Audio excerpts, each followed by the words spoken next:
don't know. Are we live? All right. Jacob, can you hear us? I sure can. All right. Well, welcome to Seoul, South Korea, the Seoul Real Estate Investing Meetup. Thank you for staying up late to join us today. I'm going to turn the camera around for a second to get a glimpse of everyone out here in Seoul. Awesome. All right. Pleasure. All right. Let's see. I'm going to do a sound check real quick. Hello, can you hear me? Yep. Okay, great. All right. Well, Jacob, welcome to the meetup. Thank you so much for taking the time out to join us today. What time is it over there for you? It is 11:30 p.m. 11:30, man. How you feeling? I'm feeling great. No, Okay. no other place I'd rather be right now. Pretty. All right, that sounds good. It's always. Okay. Sorry, I'm just adjusting volume levels right now. Yeah, sure. Okay. All right. Well, welcome to the meetup, Jacob.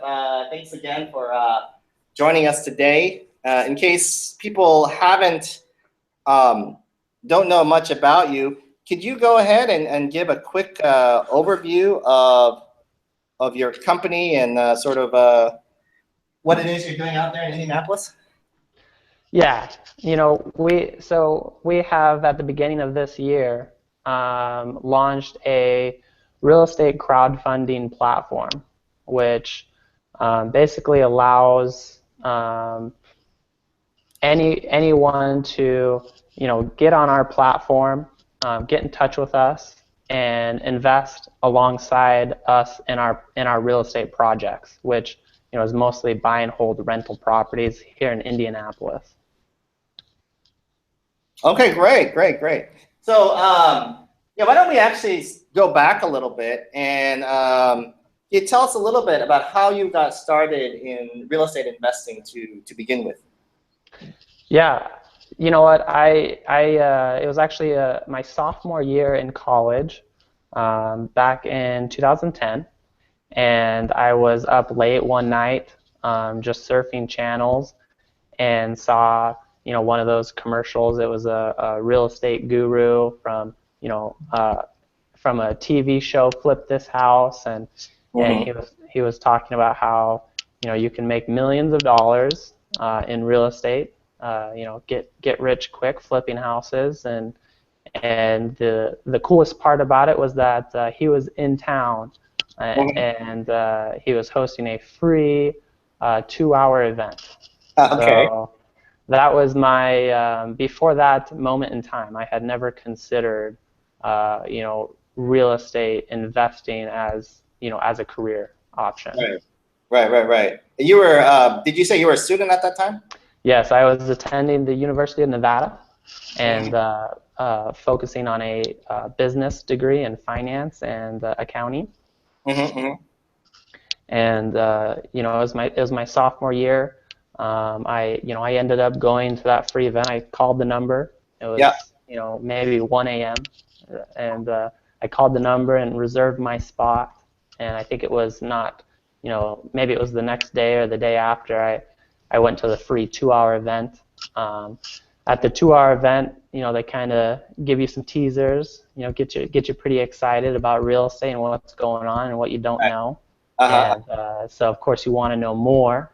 And conveniently enough, that very next weekend they're doing a 2-day seminar. And so it was, I think, $900. I had my credit card on me, and at that point in time, I had, I knew that you pretty much lose every shot you don't take. So I figured, why not put it on the credit card and see, this is intriguing. And that led to a 3-day seminar where I traveled from Reno, Nevada to outside of Los Angeles, which is about 8 or 9 hour drive. I believe I flew down there. So the 2-hour seminar that you went to, or the 2-day seminar, ended up being in LA? The 2-day seminar was in Reno, Nevada, and then at that seminar, they taught you certain things about what was going on in real estate, real hyped up and jazzed about, you can do this, you can make money. Right. You just have to buy this next course. So it's just the upsell from the free event to the local event to Uh-huh. the travel to the big event where everything Right. will be exposed, and you'll Finally come tell out you everything. Right. Right. different person at the end of the 3-day boots on the ground. Right. So Right. so yeah, I flew down to Los Angeles. The event was very intriguing. This was in 2010 down in Southern California. 2000. And Okay. what's that? Yeah. So 2010, you said. Yeah, 2010. We were in the classroom, a lot of classroom time. I think there must have been 300 people at that seminar. Wow. Yeah, very big event. Wow. And that they did kind of like a bus tour.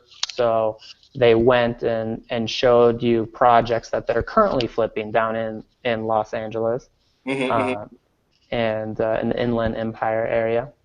Um, and they had their realtors there, and their construction crew, and you walked through the houses to learn how to kind of go through a house and estimate rehab expenses. And it was a course on how to flip houses. Mm-hmm. And that kind of led me full steam ahead into my first couple flips down there in Southern California. Okay, so you And started flipping in Southern California in the Inland Empire, like Riverside or San Bernardino, or yeah, exactly. Yep, okay, my first two flips were actually in San Bernardino and Riverside County. And wow. uh, You try to do two at the same time, yeah, right out, because right you out know the gate. they this is they're teaching you how to go very quickly, and how to make make hundreds of thousands of dollars in a very short time period. Right. So I went out and ended up borrowing money from a relative. Obviously, I didn't have cash. I worked at a Walmart distribution center. Uh-huh. Uh-huh. Um, Actually, throughout almost my entire college, Mm-hmm. I worked at a Walmart distribution center. Mm-hmm. So I had to borrow the cash from a relative. Mm-hmm. Were you And then, were these flips? Were you at this point? Um, were you on vacation from school, or like were you actually physically there to oversee the flips, or were you doing everything remotely? so it started with that 3-day event when I was down there, and this was during classes, during work. I'd take a weekend off work too. I worked Saturdays, Sundays, and Uh-huh. Mondays, Right. 12-hour shifts at a Okay. Walmart warehouse. Uh-huh. Uh-huh. And so the first 3 days I was able to take the weekend off work, and I went down. And from that, they put you in contact with the contractors they're using, the realtors they're using. So what we ended up doing was, I believe, 3 weekends after the event, we ended up going back down there with a realtor, meeting up with a realtor. And that's when we went and toured. I think we looked at 30 some Mm-hmm. properties, and we put in 15 offers, 20 offers. Mm-hmm. Mm-hmm. And that was from those 15, 20 offers. We got 2 projects Okay. that we that we ended up When you getting say we, into. do you mean you and a partner, or? Yeah, I actually pulled my dad into the mix, at that point. So it's a So family affair then. You're getting financing from a relative. You're partnering with your yeah, dad. Okay. yeah, exactly. Did Um, Dad have it a all background in real estate, or no. what did you feel like he was going to bring to the table other than just being your dad? The whole thing came with a partner, and Mm. I was 18 years old. Oh, okay. I thought my dad would be a good pick, Right, right. and we ended up lining up the hard money. You know, we had some hard money contacts, and you know, got qualified to, you know, do these projects with those hard money lenders. And you know, they it was definitely a lot of tuition paid on those two flips. Right. And when the flips actually started, were you able to stay there in the area and sort of be there for the day to day, or at that point were you back and forth, or how did you sort of manage the actual flips, or how did you and your dad manage those flips? Yeah, we in the process, you know, it was very remote. So we were, like I said, about an eight to 9 hour drive away. And so in the course of those flips, they took approximately about 8 to 10 months from purchase to sale. I think we made 2 or 3 trips down there on the weekends to, you know, try to get things going. And then in the meantime, you had like a general contractor overseeing the actual sending your reports and things like that. Yeah. We had our realtor. You know, he was kind of our guy on the ground. We had our contractor from, you know, the seminar company that you know, we had completed the bid, sent it over to him. He got us proposals. He was going to work through you know, get it rehabbed. You know, it's, you know, not impossible. You know, to do this kind of remote flipping. A lot of people do it, and we could see how that worked with the right people on your team. Right. So did the actual process of the flip, like the contractor showing up on time, the right type of rehab getting done, did that actually work out smoothly, even though you were not there on the ground overseeing everything on a day-to-day basis? No, were there cost overruns, or did it come in on time, or? Yeah, the thing, you know, the thing about it is, you know, if you're not there, you're fully relying on the people that you know that are there. Right. And if they're busy doing other things, you know, maybe working for clients that are actually there that they have to, you know, report to on a day-to-day basis, that's where they're going to spend their time. So, you know, we ended up, you know, very, very generally on the numbers on these flips, they're right around 150,000 purchase price each. Each property was about $20,000 to $25,000 in renovation costs. And the projected ARVs, the after repair values that we were going to sell the properties for, was right around the $220,000 to $230,000 range. So, you know, we had penciled in about 175, 180, and then you're exiting at around 220. Yeah, 220, 230. The realtor, you know, he had said 250, you know, 245, and you know, to pencil it into our formula, we said let's be conservative. Let's say 220, 230. So we had penciled in, you know, about $60,000 in profits. You know, $50,000 to $60,000 in profits on the 2 deals. We thought that looked good. You know, what ended up happening is, you know, to turn a, you know, kind of a long and complicated story short, our rehabs, we ended up having to find new contractors. Oh, wow. Yeah, we ended up spending probably 50% more than what we had budgeted on the renovations. The time of the projects, you know, these were 3 to 6 month timelines. They ended up taking 8 months and 10 months to complete. The after repair values, you know, what we had been told that we could sell the properties for, the 240, 250. You know, we ended up selling one property for 205 and the other for 190. Oh, wow. Okay. Yeah, so we had, you know, construction run over. The time of the project, you know, we're paying hard money. You know, we're paying a couple $1,000s a month in interest only. And so, and then the ARVs, what we could sell them for. So after, you know, after all the dust settled from, you know, from this total, you know, nightmare of first 2 projects, we ended up penciling a loss of about $70,000. Ouch. Yeah. So So making, I was making $28,000-$30,000 a year, Yeah. attending college.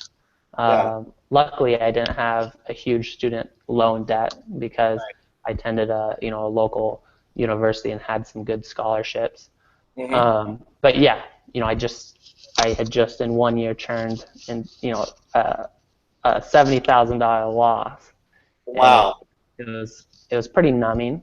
Yeah. Kind of, had to take some steps back, and after I got my head around it, Yeah.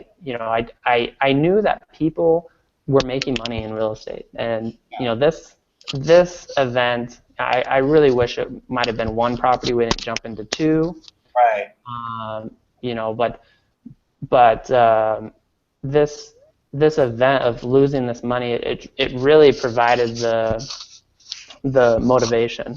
I knew that I had to, pay back my relatives as soon as Mm-hmm. possible, Right. and going out and getting a salary job, a W-2 job. That's not the way I'm going to achieve that in a Mm-hmm. timely fashion. Right. Right.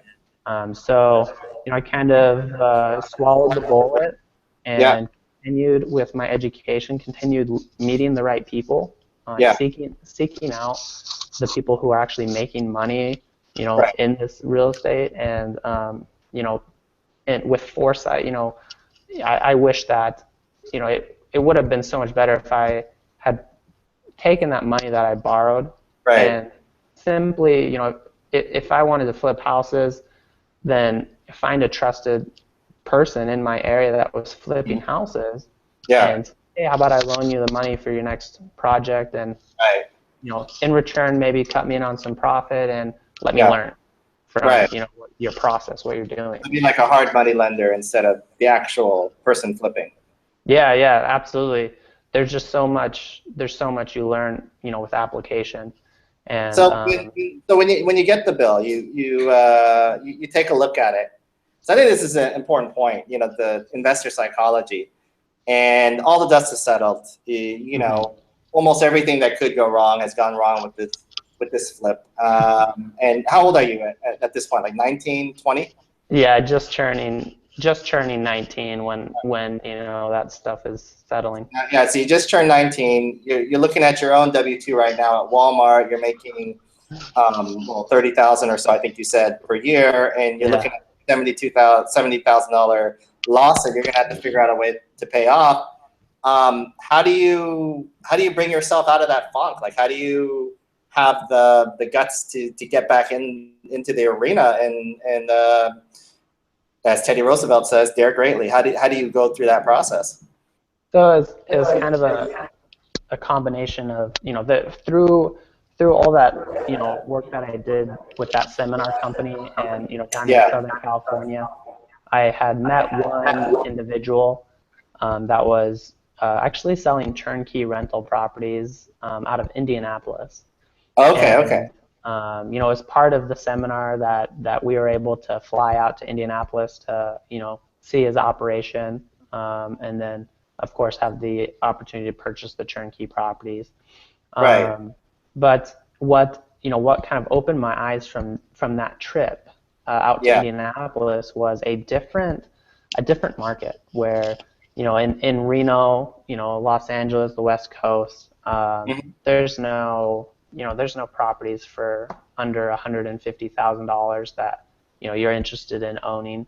Right. And so when I visited Indianapolis, I saw they're penciling these 40, 50, $60,000 houses, and I was like, what is a $50,000 house? And so we visited, we drove the streets, we walked the properties, we saw tenants, and it was really intriguing for me, especially at that point, because I was working with my own capital at that point, which was Okay. just about $19,000-$20,000 that I had saved up through working through college, Mhm. and then I also maxed out my subsidized loan Okay. my Right. final semester. Right. So I was working with some of my own capital, what I ended up doing is moving to Indianapolis from Mm-hmm. Reno. I This is think it was after a week. graduation, right? Yeah, a week after I graduated, Okay. in 2012. I Mm-hmm. moved to Indianapolis, to actually be closer to my then girlfriend and now wife. Mm-hmm. She was attending a university close by, Mm-hmm. and what I ended up doing was getting my realtor's license, my real estate license. Okay. I knew that one individual in Indianapolis. Right. The guy you And, met through the seminar, the turnkey guy. right, and I kind of put my head down, started doing some marketing, putting Mm-hmm. out signs, Mm-hmm. sending letters, everything I learned in the previous couple years. Mm-hmm. Started applying it, started getting deals through the doors. Mm-hmm. My first deal that I ended up purchasing, I purchased the home for $12,000. Okay. Um, So when you got your real estate license, but you weren't actually trying to list and sell properties for other no, people, you were using that as maybe access to the MLS and to find more investments. yeah. Number one, I needed to. Indianapolis was completely new to me. I had no idea, what was Right. going on. So I spent, days upon days on the MLS, just looking at neighborhoods, looking at solds, just consuming the data and driving, because I had to learn the city, Right. and so that was kind of why I did that. But yeah, I bought ended up pulling the trigger, and purchasing my first home for $12,000. Right. I closed on it. Yeah. I put it on Craigslist for 19,000, Okay. and ended up selling it, I think, within 2 days for 18,000. Okay. So Okay. So this is like you didn't do anything to it. You just sort of found a no, good deal and then relisted it. So sort of wholetailing. yeah, just a wholesale deal. I closed on it because um, I was very sure that it was a good deal. I knew I could sell it for more than 12,000. I And you wasn't paid sure. you paid I guess you paid all cash for the deal then. Yeah. I used my own cash. I knew that I could sell it for more than 12,000 at least. I didn't want to, try to manage the, lining up the buyers and Right. trying to, double close or, Right. work that. I just said, let me buy it. I'll Yeah. market it. Right. I'll get it sold for, Right. more than 12,000. So I made $6,000 on that deal. I Right. was pretty stoked. Mm-hmm. Pretty excited. I put out, 100 more signs, sent out 500 more letters. Mm-hmm. My second deal, was kind of same scenario. I bought it for 25,000, sold Mm-hmm. it for 40,000, Mm-hmm. within the first 12 months, Mm-hmm. I had completed over 50 transactions along those lines, those cheaper Wow. homes 50 transactions within how long? 4 months? within the first 12 months. Oh, 12 months. Okay. Yep. And that's all just through yellow letters and bandit signs and Yeah. postcards and just regular old marketing, huh? Yes. Multiple offers on the MLS. I was doing everything. So basically, any type of any lead generation that you could possibly do, you were probably doing it. Yeah. Primarily those signs and letters, and then some offers.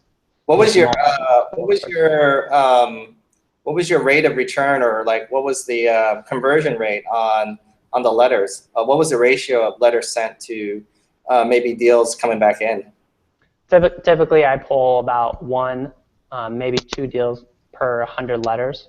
per I'd hundred? say probably about one. I can make money with one deal out of 100 letters. Oh, that's not a bad ratio. I guess you had to have Right. been doing pretty good to do 50 transactions in a year.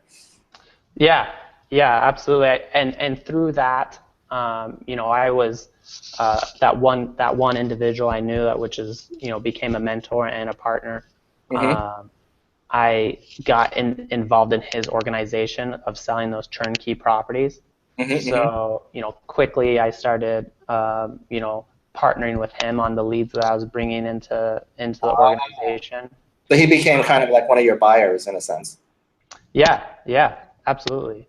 So you're doing the lead, you're doing the marketing, you're finding the deals, you're doing the acquisitions, and then your partner, whatever, is helping you, is actually purchasing the properties and then probably reselling them to other turnkey buyers or investors from out of state.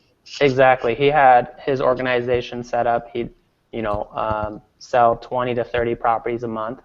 Right. And Wow. it was, That's a lot of volume. Yeah, being young, coming straight out of college, very, very technically focused, very systems oriented. He was tracking his sales process on a spreadsheet. Okay. Or something. It was, yeah, he owned over 100 homes in a sales process that he had purchased. Was renovating them, getting them rented, getting them sold. And then through the closing process. So, you had 100 plus rows and 30, 40 columns of the sales process on each property. Wow. And yeah, so when I saw that, I was like, let me transition this to CRM. Right. And made that transition. And then I found myself managing that entire sales flow. Wow. From properties being purchased, renovated, to getting tenants in place, to selling the properties, working with his clients that are purchasing the properties, working with the title company. I was the direct middleman and pushing all of that process through. It's interesting because you went in there and helping someone to move from Excel spreadsheets to more technology. It's not exactly what we consider real estate based knowledge, but you saw an opportunity, you saw a need, and then you went ahead and you were able to help them out in that way. And that's something that I kind of believe in. I've been able to actually get into partnerships through the same process, where I've been able to identify needs that people have with their due diligence systems and use technology and systems to help streamline their processes. So I kind of am a big believer in that. When you took on that task, was that something you were going to get paid for, or was that something you just sort of volunteered to do in order to learn, or how did that? It was. About? So once I had gotten that process fully transitioned over, there was no upfront talk about, okay, do this, I'll pay you this amount, and this is what I said. Let me do this, check it out, and see how much better this is going to be. Once I got it transitioned over, organized, and in his sales flow fashion, I spent 5 minutes showing it to him, and he said, "Perfect, you deal with it." And you're going to be my go-to.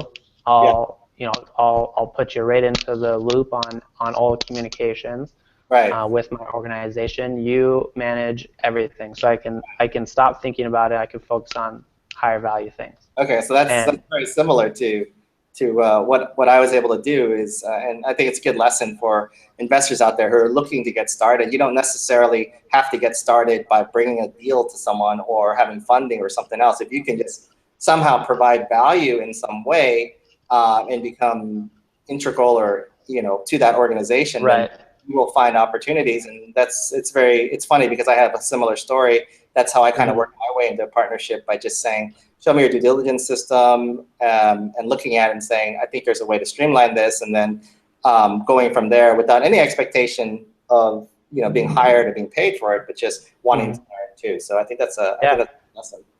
Yeah, and the same thing with with his sales process. Also, he was managing over 1,000 properties in town, and we had taken that from an in-house management software to a very structured, scalable third-party software. Okay. And so within 2 years, I was directly involved in the purchase and sale of well over 500 homes, and got to sit behind the table and see and help run a management company of well over 1,000 properties. Okay. Yeah. So it's also that investment of time into helping to build a system has really paid off for you in experiences, and as well as leading toward Holdfolio, which I think we should transition to that now. Can you just give us a little background on what exactly crowdfunding is, how it works, and why is crowdfunding different than, why is it sort of a new thing? Like, yeah, maybe just give a little background on crowdfunding and the model. Yeah, so what really happened that kind of was that really sparked the crowdfunding movement here in the United States was the passing of the Jobs Act in 2012, which basically set out some new rules that allowed small businesses, entrepreneurs, to allow a new way to raise money through partnerships, through private placement.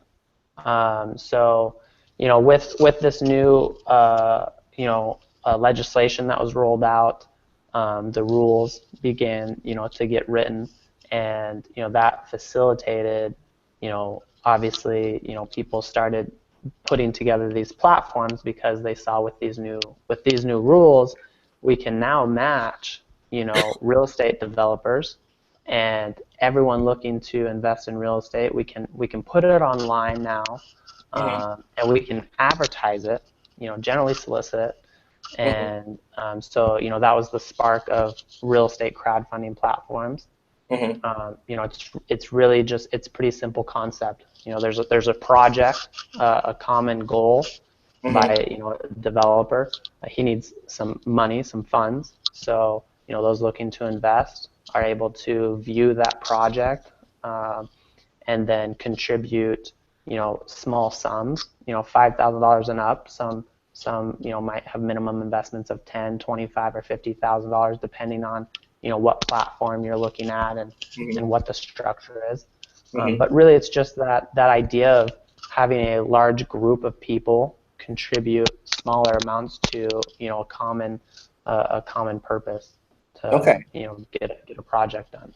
And correct me if I'm wrong, but didn't the legislation pass through the Jobs Act in 2012, in addition to allowing more general solicitation, so allowing crowdfunding platforms to be more public in their marketing, whereas before I think it had to be based on a relationship you had prior in terms of funding. Did it also lower the bar in terms of who could actually participate in crowdfunding?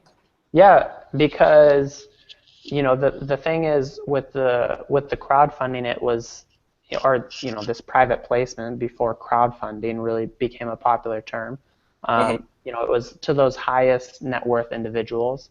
It's kind of like you said, this word of mouth type direction, and now with the platforms advertising it, it was reaching a larger base of people. More people are able to see it, learn about it, and so it was definitely opening the doors for, or is opening the doors for a lot of people to get involved in those projects.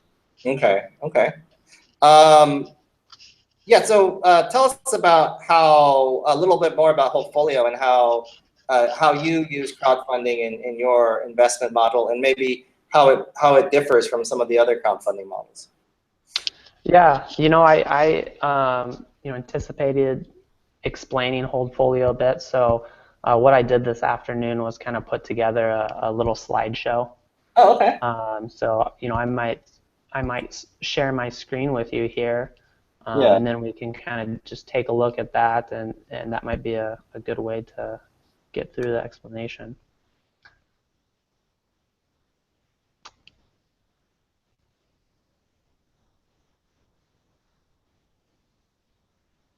Okay, you can see my screen here.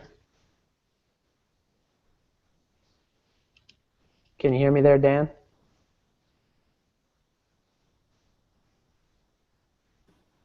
Hello, can you hear me?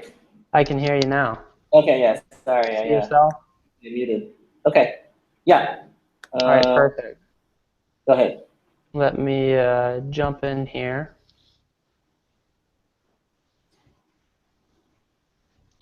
So, I made this presentation to hopefully explain, kind of hit some, to capture some different aspects. Number one, why we chose to start this company. What is it from our perspective? What do we look to gain? And then hopefully we can take a look at what type of properties we invest in.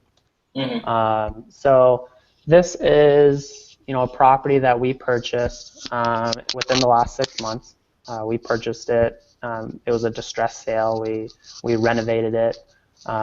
Most of the homes here in Indianapolis are 3-bedroom, 1-bath. Is typically probably 60 to 70% of the properties we own are 3-bedroom, 1-bath. The other 20 to 30% are 2 bedrooms and 4-bedroom homes. 1,000 square feet is a pretty typical size 3-bedroom, 1-bath home. The amount we have invested in this property with our purchase price, our renovations, any closing costs and holding costs is right about $32,755. The tax value on this property, what you're paying taxes on is $37,200. This tax value, it gives you a general sense of what the property is worth, but it's definitely far from an appraised value. What we actually do is when the tax values are higher than the amount we have invested in the property, we file an appeal with the city and get the tax value lowered, and that's a way we can reduce operating costs and increase our returns. So and then we have a broker's price opinion of what the home's valued. So most of our 3-bedroom, 1-bath homes are valued between $50,000 and $65,000, $70,000. This is some pictures of the property. We use it's just a ranch style home. We use laminate wood floors in our renovations. Ranch style is basically one floor, right? Yeah, exactly, one floor. So we use those laminate wood floors in our living areas and our bedrooms. We definitely get better, longer life out of those than carpet. And then in our wet areas, our kitchens and bathrooms, we use a sheet vinyl flooring. So it kind of gives you a general idea of what our properties are looking like. Pretty clean when we purchase them and renovate them. We speaking about renovation, we also go in and our focus when we buy these properties is in the next 5 to 7 years, we don't want to incur any capital expenditures. So we're taking care of flooring, mechanicals, plumbing, electrical, roof, siding, all those types of expenditures. This kind of goes back to how we calculate the price opinion that was stated here, this $62,000. We simply pull the comparables, within the last 6 months, within a half-mile radius. We take a look at those homes that are being sold, and so for this property, it's currently rented for $740. The taxes are $68, insurance $25, management is a 10% fee, $74. We have a maintenance and vacancy factor of 20%, so $148. Leaves us with net income of $425. So per year, about $5,100. So to kind of recap, our invested amount of $32,000. And with that net income of $5,100 each year, it's about a 15.5% cash on cash return. So this property, what we had been doing for the last few years is going out and selling this property to a turnkey investor. And so this property, we'd sell between $45,000 and $50,000. Kind of, after selling hundreds of properties just like this one, and looking at crowdfunding and the opportunity to, that was present. This is kind of where we sat back and said, you know what, as real estate investors, we're focused on, on owning properties. So instead of, buying all these properties and selling them, and just this continual cycle, how do we keep ownership of all the properties we're buying? So that's where we kind of took a look and said, well, what if an investor contributed 32,755, and in return we gave them 70% ownership. So we created a partnership where we went out and bought the property, we renovated it, we rented it. Of course, we take care of all the management. The investor provides the capital of what we're invested into it. They get 70% of the rent income. We keep 30%, the other 30%. So we're keeping ownership in the property. And that turns out to be a cash-on-cash return for the investor of just about 11%. Right. And so he said, well, this is this is cool. We get to keep ownership in the property. What we're focused on is that passive rent income. Right. And our investors get to jump on board in a partnership model. Instead of buying it for $45,000 or $50,000, they can invest $32,000 and become a partner. Right. And so, doing this one property at a time, we're kind of looking at, a partnership.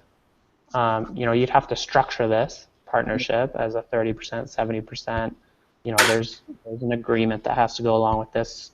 There's a lot of administration that goes along with this. So we said, well, let's take it one step further and put them into let's put them into a portfolio of 10. Right. So let's buy these properties, renovate them, and then put them into a portfolio of 10 properties. At that point, people can invest in the portfolio. And then over a 10 property portfolio, our company is looking to earn about $10,000 per year, which isn't too exciting really for 10 properties, but we're kind of looking long-term minded. And we've also kind of found a way that we could definitely scale this. So well, what does it look like when we put together 10 portfolios? And so now it's looking a little better. That's a little bit better on the rent income. And then 2 to 3 years from now, we're putting together 50 portfolios under management. That's a number we can work towards. Right. So this was kind of why we're doing what we're doing, is to be able to keep ownership in the properties that we're buying, and to facilitate this process, we created the online investing platform where people, it doesn't matter where you are, you can create an account, log in, view the details of the portfolio. It's a simple investment process. Everything is online. And once our investors are invested, let's create a dashboard for them so they can view their investments and then track them. Right. And so the kind of the benefits with this model, kind of looking back on it, is our company, from an investor standpoint, our company does everything as your partner. So we're buying the properties, assembling the portfolios, completing the renovations, leasing, every aspect of property management, managing the maintenance and related decisions, setting up and managing, paying insurance, property taxes. As the general member of as the general partner, we actually retain the liability in the properties and the investments. So really, we've created, a completely passive investment option. Right. And then, just to kind of expand, there's an investor can, invest $5,000 in 10 homes, which gives a great diversification option. There's tax benefits. So each year we write off depreciation against the properties. There's a low investment amount to get started. Of course, when people invest with us, they leverage our team. We're totally integrated from licensed construction company to property management, real estate brokerage. We control every aspect of our investments that we own. Right. And then, of course, in general with real estate, it's the hedge against inflation. Yeah. Our properties in the Midwest are not going to appreciate 15, 20% per year. But our rents increase, are very moderately, as inflation does, and property values. We have obviously high cash-on-cash returns, so that's always a great thing. We're good in different cycles of the economy, so we don't have that huge appreciation gain. Yeah. And we also don't have those huge losses in values. So it's kind of more of a linear, steady market. When the economy sours, typically people stop buying homes and they rent more. Yeah. So we're in a great position there as far as holding on to rentals. And then when the economy gets stronger, people are generally looking to purchase houses more. And if we're owning homes, that puts us in a great position to sell homes. And then of course the partnership dynamic of we're out there managing these investments to maximize the monthly rent income. Yeah. And that directly correlates with what our investors are interested in, is that making that income on that monthly rent. Yeah. So that just kind of summarizes what we're up to. I don't know. It's great that you put together the slideshow for us. One interesting aspect, I loved how you started with your incentives, because oftentimes you don't hear that from a syndicator. They only tell you about what they're going to do for you, but you kind of started with how this benefits you, which I kind of appreciate. So if it's obviously a good problem to have, but if everything were to go well, I guess your plan is to be able to purchase 50 portfolios. That's 500 houses. Right. Wow. And I don't know, just aside from just as an investor, how does having that goal feel to you, I guess? Well, I've been able to sit behind and work in a company that purchased and sold over 300 homes in a year. Okay. In a single year, I've been able to sit there and see what it looks like to manage 1,000 doors, 1,000 properties in a single city. I know that there is tons of opportunity in more cities than just Indianapolis.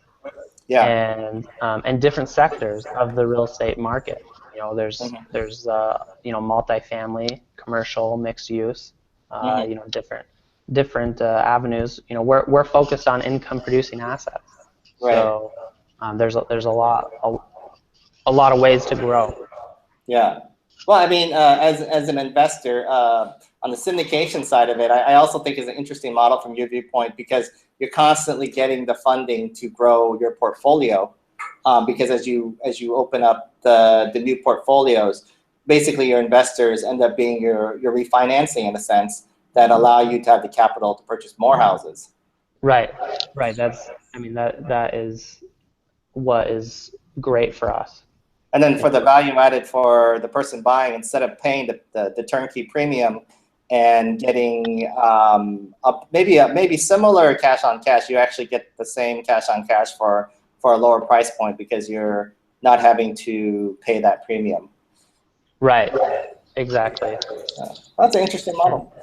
And okay, well, go ahead. Well, I had shown you this this breakdown. Yeah. What is missing in this formula is capital expenditure. Right. And the reason we break this down this way is because it's a 3 to 5 year projection on cash on cash. And of course, as an investor, I look at capital expenditures. Yeah. And I'm more than happy to share with you, you and your group, how I break down capital expenditures on these properties. If that'd be great. So. Yeah, we have lots of nods in the audience, so that'd be great. Yeah, absolutely. So let's take a look at that capital expenditure. So these are, this might look familiar as far as how I've broken this down. All the different expenditures that you have. Right. The cost at which we are replacing these on our average home. Right. The useful life of each item. Yeah. And then so you can get that monthly accrual. Right. So with all these expenses, our monthly accrual is about $103 per month. Mm-hmm. Per property. Per property, correct. Yeah. Okay. So I can take a look at what that looks like in a portfolio. So in a portfolio of 10 homes, the investment from our investors would be about $350,000. Mm-hmm. Our gross income from rent would be about $7,000. Mm-hmm. The property management, insurance, property tax. What we do with maintenance and vacancy is we actually do 2 different scenarios. So we do a lower scenario of 15% and a higher scenario of 25%. Okay. And so this gives a little bit of a range to work from. Right. So on the net income, the portfolio total is about $4,400 a month in scenario A, and $3,700 in scenario B. Okay. Our investors, people who invest with us get 70% of that income. Right.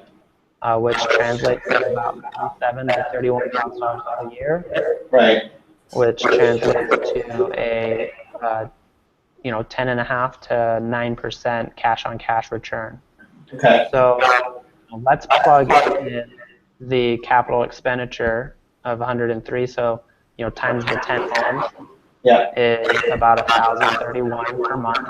Okay. So when we add CapEx for $1,030 per month into each scenario here,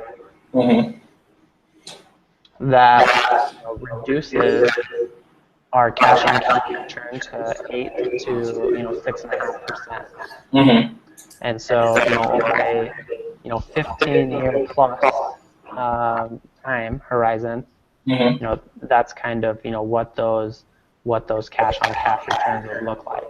And in our other scenario, if we took a look at over 3 years what we're allocating for maintenance and vacancy and capital expenditures, 3 years, 36 months.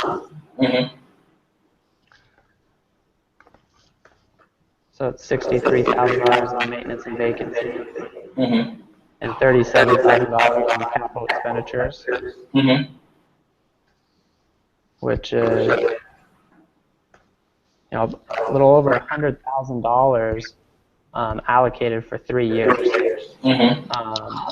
There's over a 3-year period. It would be very difficult for me to justify that type of expenditures. But that kind of gives an illustration of those capital expenditures and how it looks on a longer term, 15-year plus horizon. Okay. So, I'm happy to answer any questions or anything.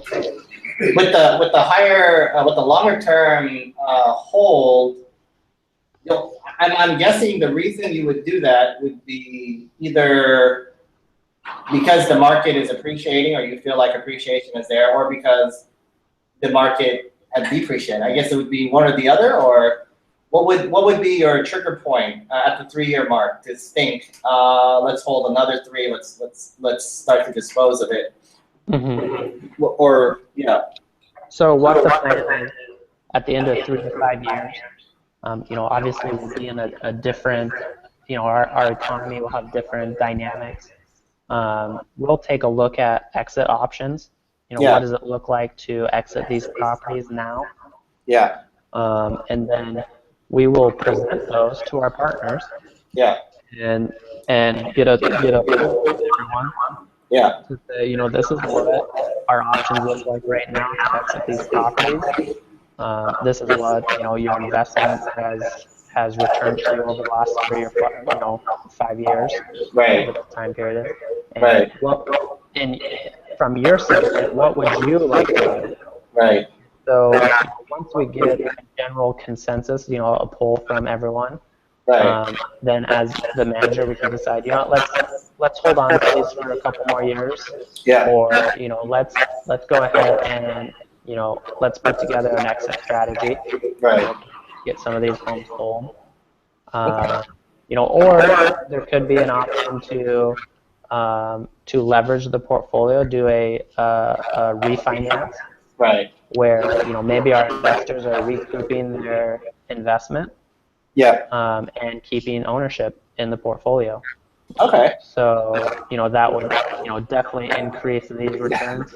Yeah, that would dramatically change things. Yeah, dramatically change things. But, right now, you haven't seen any leverage in any of our portfolios because, we hold these properties cash. Right, right. Okay. Interesting. All right, I'm going to go ahead and open it up to the group and see if we have any questions out there in our audience. Yeah, I think we have a question over here, Corey. Yeah, if I put like 5,000 into a portfolio, what are my options for getting that money out? He wants to know about liquidity of your investment if you decide that you want to pull out. Yeah, so liquidity should be on the forefront of everyone's mind when they're making this investment decision. We put a time frame of 3 to 5 years, for a reason, because it's more of a longer term investment. But if for some reason you wanted to sell your ownership, you can do that. And we hold, as the general member, we hold a first right of refusal to purchase your ownership. It'd be a good opportunity for us to maybe go from 30% ownership to 32% ownership. But if it's not good timing for our company, then we can also match make. So we can make all the other members, all the other partners aware that there's ownership for sale, and we can facilitate that transaction and create that liquidity event. What would determine the price of the share you're trying to sell?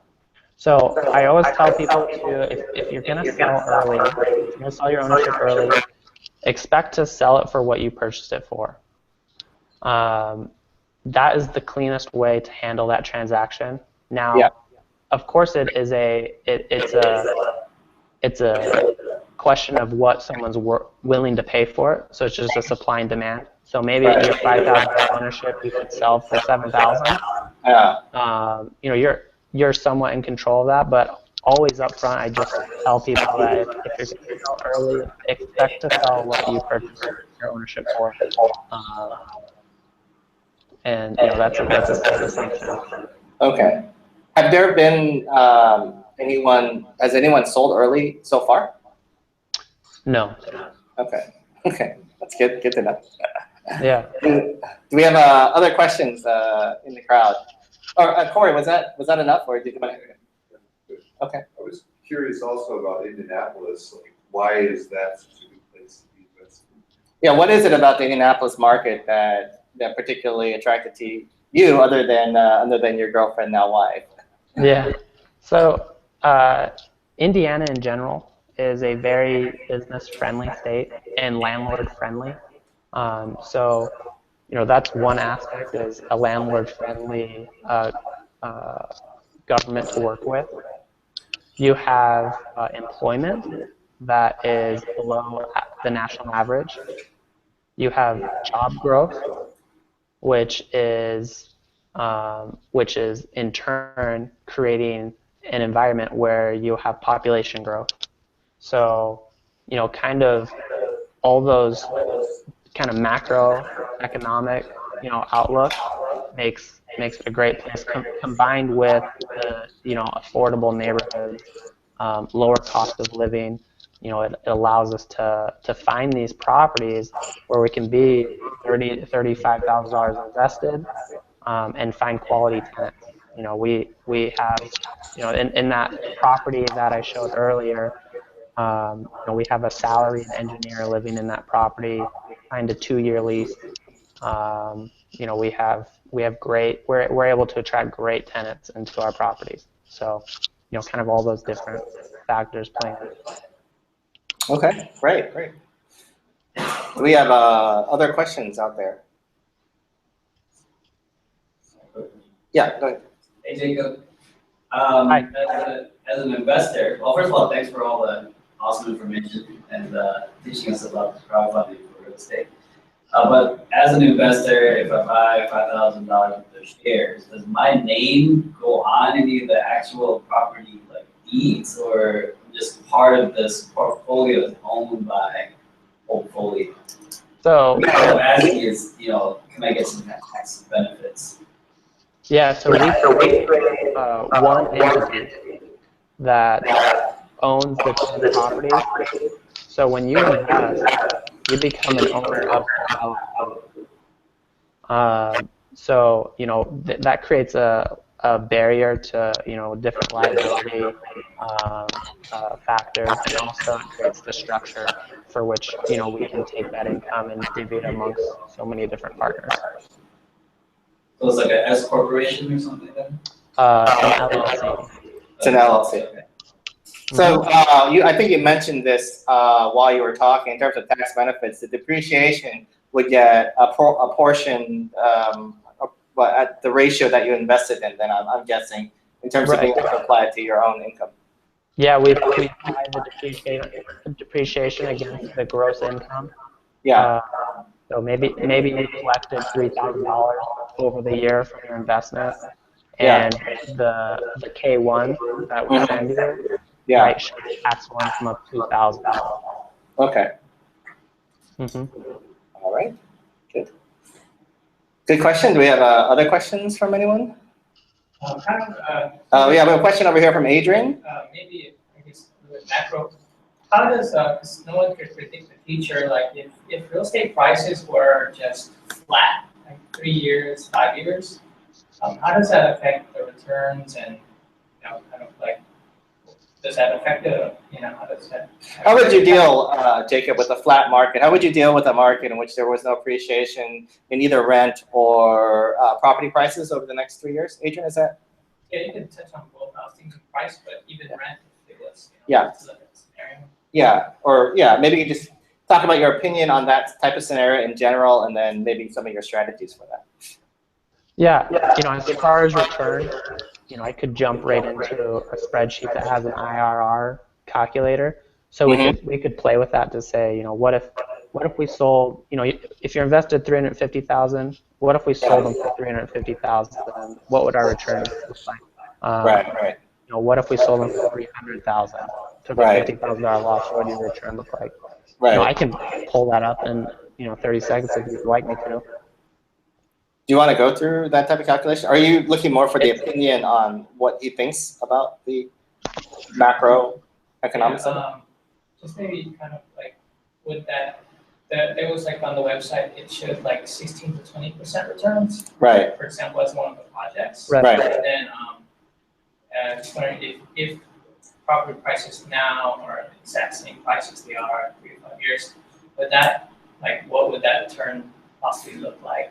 Okay, so it's the 16 to 20% that you're talking about in a project. I guess you're anticipating appreciation in that project. And so Adrian wants to know if you didn't get the appreciation, and I guess you're just going to fill in the numbers right here, right? Yeah. Let's take a look at that. So this is a 5-year projection. Yeah. You know, this is the investment minus the rent income for the first year. Right. And then the rent income for the second, third, and fourth year. Right. Now, today, because we have sold these hundreds of these properties in the past for an average value of $45,000 per door. Right. Let's assume that 5 years from now, we can structure a sale for $45,000 per door. Right. So that's $100,000 of profit between the $350,000 invested and the $400,000 sold. Mm-hmm. So in the last year, you get your $350,000 principal back to the investor. Mm-hmm. 70% of $100,000 is $70,000. Mm-hmm. And then your rent income for that year as well. Mm-hmm. So at the end of 5 years, you're looking at a 18% to 16%, depending on how the maintenance and vacancy turned out. So I guess part of the answer to this question has to do with your purchasing formula. It seems like because your strategy is to purchase below market to begin with, and then sell at market. Right. You know, that's what we specialize in, Dan. For the past few years, that's where we bring value to the market. Is we put in 50 plus offers per week. We put up hundreds of signed letters, auctions. We buy these houses at rock bottom prices. Right. Okay. So I can wipe out that profit. Assume that we sell it for $50,000. You're looking at a 15% and a get rid of that profit there, 12%. I can assume that we sell it for a loss, $50,000 loss. You're making 11 and 9%. Okay. I could play with these numbers on those exits, but hopefully, that kind of gives you a good idea. Yeah. Does that, Adrian? Yeah, is that okay? Yeah, that helps. Okay. Corey, you had another question. Yeah, how is the rent income paid out on a monthly basis or yearly or? You mean the returns to the investors? Yeah. Is it a quarterly payout? Yeah. So you count quarterly. When all that rent comes in every single month, we pay out all of our hard expenses, any maintenance, any property taxes, insurance, we pay those out. At the end of the quarter, we're left with a P&L statement, profit and loss, and we send out the rent income quarterly to all the investors. Okay. All right. You guys have other questions? Yeah, Olga. How many crowdfunding projects do you currently have? One more time? How many crowdfunding projects? Oh, okay. How many portfolios do you currently have right now? How many do you have set up, I guess? So we're currently raising money for our second portfolio. Okay. The vast majority of this year was, building that website, Right. getting the legal structure figured out. So most recently, we kind of turned back on the acquisitions, and we're currently raising money for our second portfolio. So portfolio number 1 is still open at this point? That's a closed out investment. Okay, that one's closed out. So you have your 10 houses in that one, and right now you're raising money to purchase the second 10 houses, and then you'll be offering portfolio 2. Whenabouts would you be offering that one? So our current portfolio property that is available for investment, we own those homes with our own cash, and for those investors that are going to invest in the properties. The third offering, the third portfolio, will be available probably early to mid first quarter of 2016. So Portfolio 1 is closed out. Portfolio 2 is currently active, and Portfolio 3 is anticipated for the first quarter of 2016. Yeah, probably 3 months from now. Okay. Yep. Does that answer your question? It does. Can I ask one more? Sure, yeah, of course. About the first portfolio. Yeah. Yeah, it's also the project is done now, and that's for the real one, not the theoretical. Can we see the numbers or just? Yeah, how's a Portfolio 1 doing? She wants to know if you're able to offer any actuals on that. So I could share, if you want to see, some details, I could share a statement from this month on a portfolio of 10 homes. So, you could kind of see what that looks like. Okay. Let me share my screen real quick and jump into that in a second here. How you doing over there? I know it's getting kind of late on your end. Oh no, I'm amped. I'm ready to just go right into Saturday here. I'm ready to hit the coffee shop and get going. Okay. But here's a statement. This statement is actually for our current portfolio. This is during November. We have collected income of $64.65, expenditures of $769. So our net income this month is $5,696. This is, and this is what our investors see. They see this breakdown. Everything is transparent in our organization.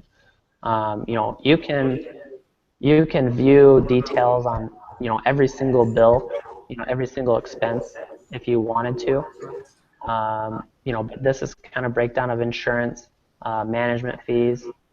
So with that, $5,600, almost $5,700 in net income, that's well over a 13% cash on cash return for our current investors. So you would say that this Portfolio 1 is meeting expectations, exceeding expectations, or a little bit below expectations? Yeah, our portfolios are for the first year, 2, maybe even 3 years, they're going to be cash flowing much higher than our projected 9 to 11% return. Right. That's just because we've newly purchased them, they're newly leased. They're all rented. So they're outperforming expectations from the get-go, and that's designed that way on our standpoint. Are they typically 1-year leases or 2-year leases for the tenants? We advertise a 12-month lease. What we typically do, for those 10 properties, I don't know if we had to market a property for more than 2 weeks to get it rented. What we do is when we have multiple applications and multiple qualified tenants, we approach them. We're all about trying to be innovative, creative in this process, and so we might approach those applicants and say, hey, we like you as a potential tenant. Right. If you sign a 2-year lease, right, I think this property will be yours. Okay. Or if you're willing to pay a few months up front, right, this property is yours. Okay. So that's kind of how we turn that 12-month into a 2-month lease. Okay. Or sorry, 12-month into a 24-month lease. 4 months, right? Which will cut down on your turnover costs. Right. And, in our leases, we have the tenant agree that the final 30 days of their lease, we're able to show the property to tenants. So we're getting tenants in there, we're showing the property. Our goal is to have that, 5-day turnaround.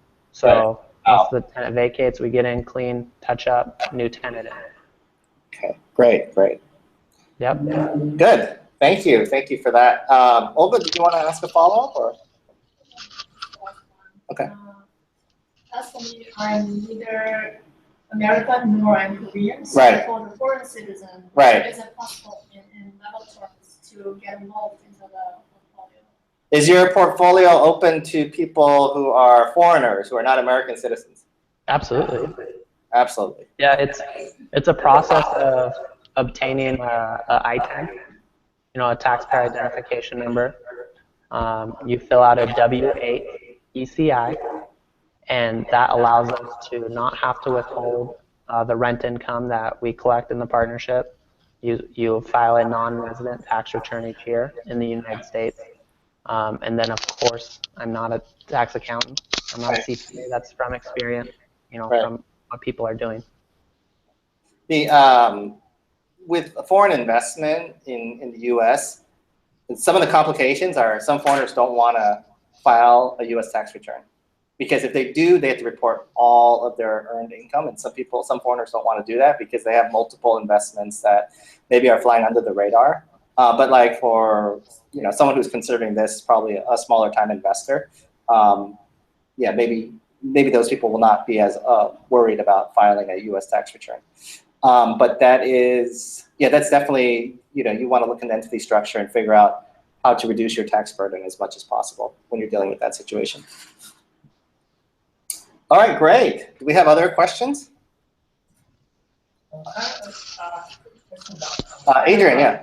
I know you have experience in California. In California, it's my understanding that if a person buys a real estate property and they're married, then the spouse is supposed to be an owner as well. In Korea, what I understand is like if two people are married, one person can actually be an owner of a property, the other person doesn't have to be an owner. Okay. In Indianapolis, I'm not sure if the rules are different than California for real estate property ownership.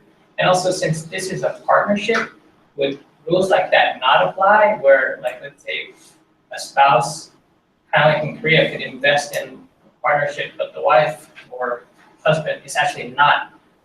I'm just saying you would form an LLC and invest through your LLC instead of personally putting your name. I mean, I guess Jacob, most of the people in your LLC, are they individual investors or are they LLCs within your LLC? Yeah. So what's unique is that that this definitely comes down to a personal liability and asset protection, but sure. Most of our investors take ownership in their personal name. Okay. Only if they have an established entity. If they have that already established, and they'll invest with that. But because it's an LLC, there's that separation and liability from those investments. So if a person doesn't have that set up, most of the time they're just taking ownership in their own name.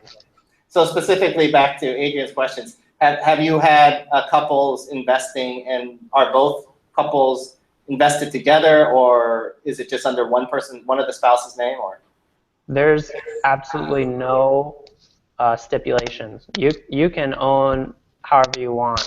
If you want it to be in your name, if you want it to be in both of your names, that's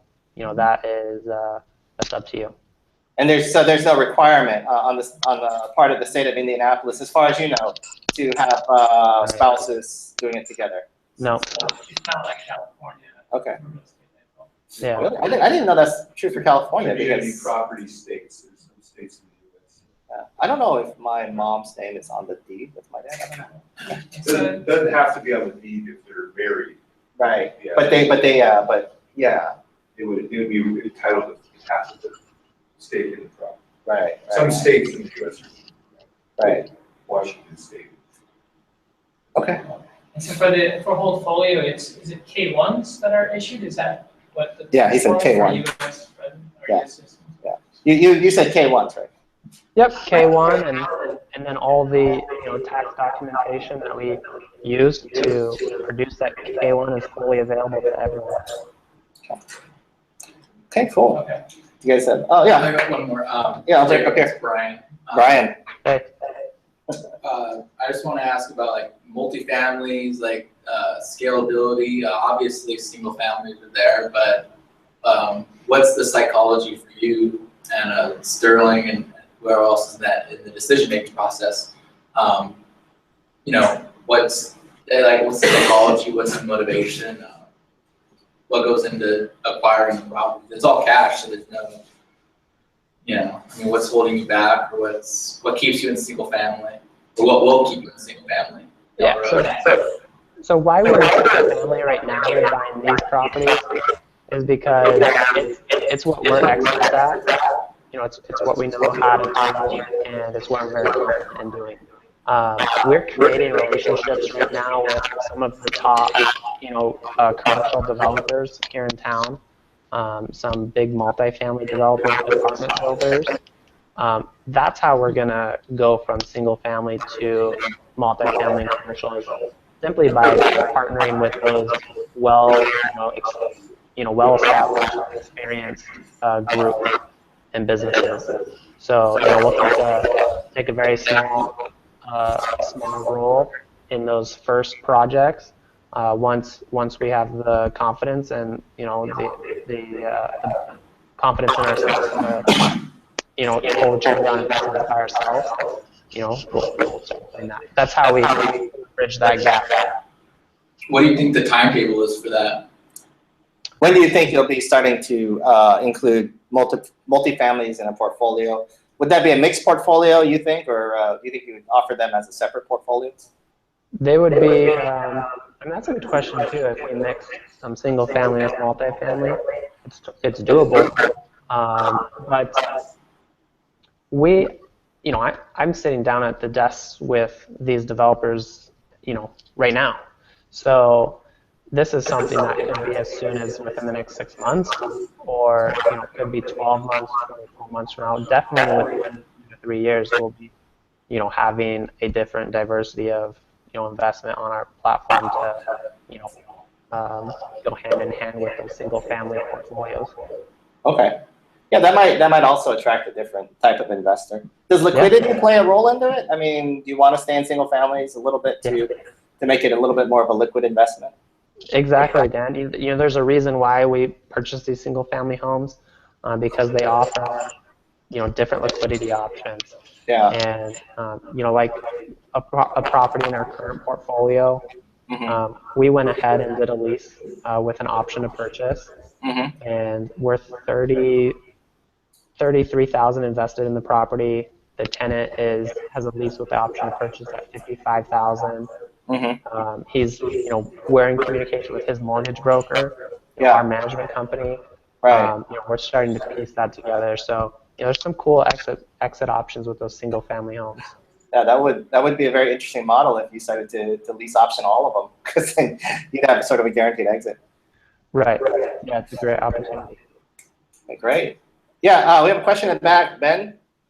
Jacob, what kind of neighborhoods are most of these single family homes in? Like C neighborhoods, going to B, or D to C?